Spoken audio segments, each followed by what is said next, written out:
Hello friends, welcome to my YouTube channel. તો friends, તમે આલુ પૂરી તો ઘણીવાર ખાતા હશો.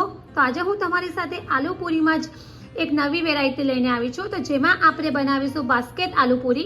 તો ચાલો આપણે શરૂઆત કરીએ બાસ્કેટ આલુ પૂરી બનાવવાનું. તો સૌપ્રથમ આપણે મેંદાનો લોટ બાંધીશું. તો એના માટે મેં અત્યારે એક બાઉલમાં 1 કપ મેંદો લીધો છે. તો મેંદાને ચાળીને જ લેવાનો છે. ત્યાર પછી હવે આપણે તેમાં 1 ચમચી તેલનું મોણ એડ કરીશું. ત્યાર પછી હવે આપણે તેમાં સ્વાદ મુજબ થોડું સોલ્ટ એડ કરીશું અને ત્યાર પછી હવે આપણે બધું બરાબર મિક્સ કરી લઈશું.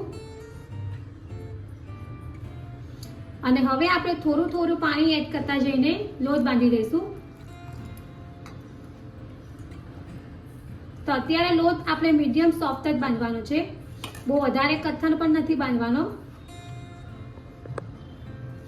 તો આ રીતે આપણે જે બાસ્કેટ બનાવવાના છે એના માટેનો લોટ બનાવીને રેડી કરી લીધો છે. અને ત્યાર પછી હવે આપણે આગળની પ્રોસેસ કરીશું. ત્યાર પછી હવે પાટલી ઉપર આ રીતે મેં એક નાની સાઈઝનો લોહો લીધો છે અને હવે આપણે એમાંથી પૂરી વણી લઈશું.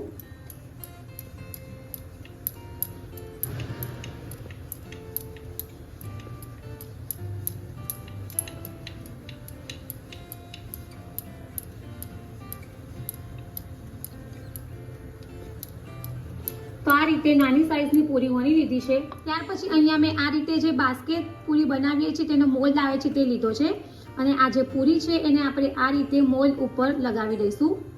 તો આ રીતે હાથની મદદથી થોડું થોડું પ્રેસ કરીશું, જેથી જે પૂરી છે તે એકદમ સરસ મોલ્ડ સાથે ચીપકી જશે. અને જે વધારાનો ઉપરનો ભાગ છે એને આપણે આ રીતે હાથની મદદથી જ કટ કરી લઈશું. તો આ રીતે મેં બંને મોલ્ડને રેડી કરી લીધી છે.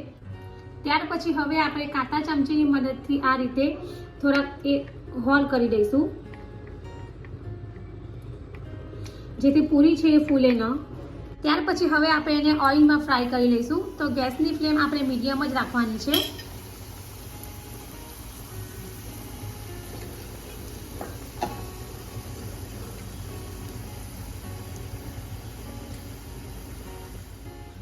ત્યાર પછી તમે જોઈ શકો છો કે જે મોલ્ડ છે તે ઇઝીલી જ એની જાતે નીકળી ગયા.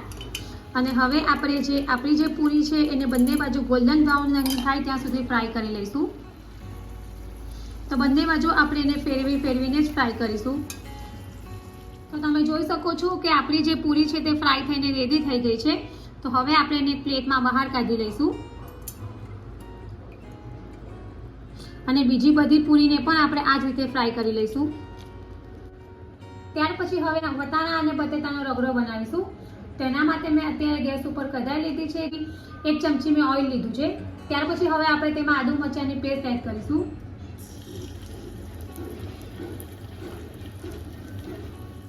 ત્યાર પછી હવે આપણે મસાલા એડ કરીશું, જેમાં થોડી હળદર પાવડર એડ કરીશું. ત્યાર પછી હવે આપણે તેમાં ધાણા જીરું પાવડર એડ કરીશું. ત્યાર પછી હવે આપણે તેમાં થોડો ગરમ મસાલો એડ કરીશું. ત્યાર પછી હવે થોડું સોલ્ટ એડ કરીશું અને જે મસાલા છે એને આપણે બરાબર શેકી લઈશું.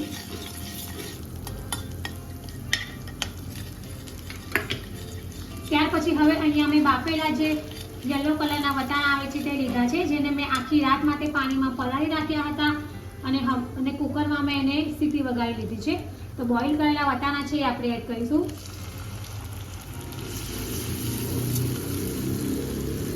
ત્યાર પછી હવે આપણે બોઇલ કરેલા પોટેટો છે એ એડ કરીશું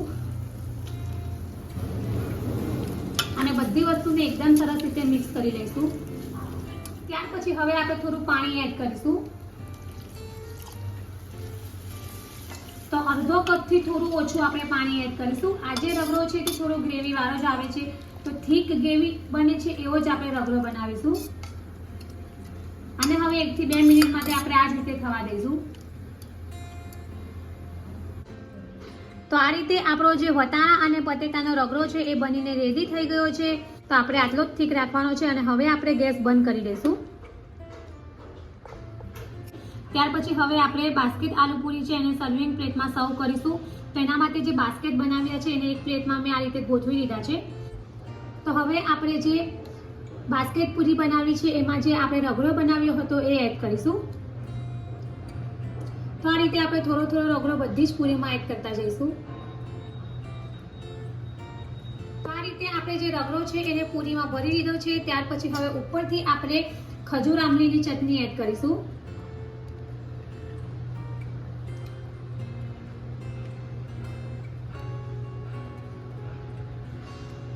ત્યાર પછી આપણે કોકમની ચટણી એડ કરીશું.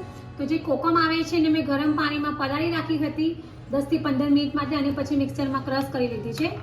તો આ રીતે આપણે કોકમની ચટણી બધી જ પૂરીમાં એડ કરતા જઈશું. તો આલુ પૂરીમાં જે કોકમની ચટણી છે એનો સ્વાદ મેઇન છે. અને ત્યાર પછી હવે આપણે ઉપરથી જીરી સેવ એડ કરીશું. તો જે આલુ પૂરી માટેની સેવ આવે છે તે જ સેવ મેં લીધી છે.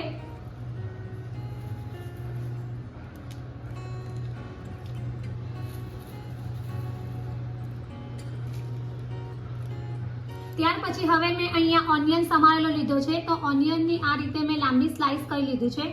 તો હવે ઓનિયન આપણે ઉપરથી એડ કરીશું.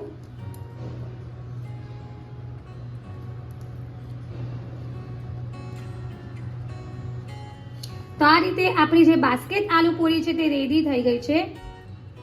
તો રેડી છે આપણી બાસ્કેટ આલુ પૂરી. તો ફ્રેન્ડ્સ, તમે આલુ પૂરી તો ઘણીવાર બનાવતા હશો, પણ જો આ રીતે સુરતની ફેમસ બાસ્કેટ આલુ પૂરી ક્યારેય ટ્રાય ન કરી હોય તો એકવાર જરૂરથી ટ્રાય કરજો અને કમેન્ટ બોક્સમાં મને જણાવજો કે તમને મારી આ રેસીપી કેવી લાગી છે. જો તમને મારી આ બાસ્કેટ આલુ પૂરીની રેસીપી પસંદ આવી હોય તો મારી ચેનલને લાઇક અને શેર જરૂરથી કરજો અને આવી બીજી નવી નવી રેસીપીઓ જાણવા માટે મારી ચેનલને સબસ્ક્રાઇબ કરવાનું ભૂલતા નહીં. તો ફરી પાછા આવા જ નવા વિડીયો સાથે મળીશું. ત્યાં સુધી bye bye. And thank you for watching my video.